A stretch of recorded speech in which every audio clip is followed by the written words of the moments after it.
Defying the Western world, Turkey has decided to intervene in the conflict in the Middle East. It seems that Erdogan weighed the pros and cons and took the side of Palestine. After all, he also has his own personal interests in this region. At the same time, against this background, Europe has a strong heartburn.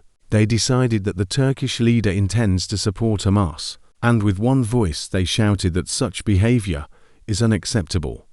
It seems as if Turkey is under their rule, but this is a delusion because Erdogan is not burdened by anything. He stopped being afraid of European officials a long time ago. Besides, they have not solved the issue of his country's admission to the EU, and there can be no double opinions about who he is going to support. Well, so that the EU had no doubts about his determination, Erdogan ordered to send his naval forces to the shores of Israel. The flagship of the Turkish Navy, the L-400 Anadolu, acted as a showy countermeasure.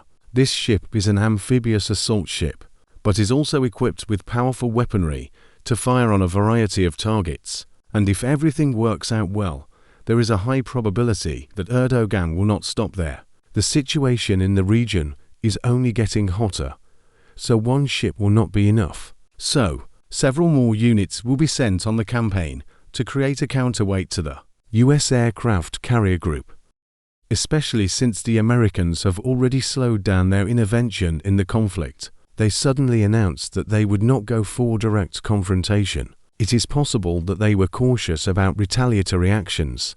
After all, they have recently threatened Iran. The US seriously wanted to launch crushing blows against Tehran, but they realized in time and abandoned this idea. Apparently, not only representatives of the Islamic world gave them a warning, but also a number of other states. It is not excluded that Russia has voiced its position through diplomatic channels. The Americans understand only force, and if this is not done, they will continue to be insolent. Returning to the topic of how Erdogan's actions have caused heartburn in Europe, we can cite the words of such a European official as Margrethe Scheiners. In his opinion, Ankara should have chosen with whom it plans to develop further, and as options he suggested NATO with its notorious Western values or Moscow and Tehran, in close ties with Hamas. In general, the Turkish leader is being forced to give up his friendship with Russia, but how? Nor does he realize what is behind it. Erdogan is an intelligent politician and leader, and soberly assesses events. That's why he did not follow the EU's lead. He has not been accepted there yet, so he has every right to act at his own discretion.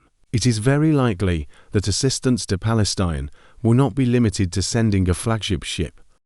Erdogan has enough trump cards in reserve, and if he is not frightened by American aircraft carriers, it means that he feels full support behind him. While the West is trying to further shake up the conflict in the Middle East, on the contrary, it is endeavoring to extinguish the flames of war. Israeli airstrikes on civilians have forced many countries to reassess their priorities, and if at the very beginning there was some confusion and turmoil, now we can clearly see what atrocities Tel Aviv is committing on Palestinian territory. There is no explanation for this, just a genocide of an entire people, and if maddened Israel will not be stopped in the coming days, the opening of several fronts of confrontation will become a reality.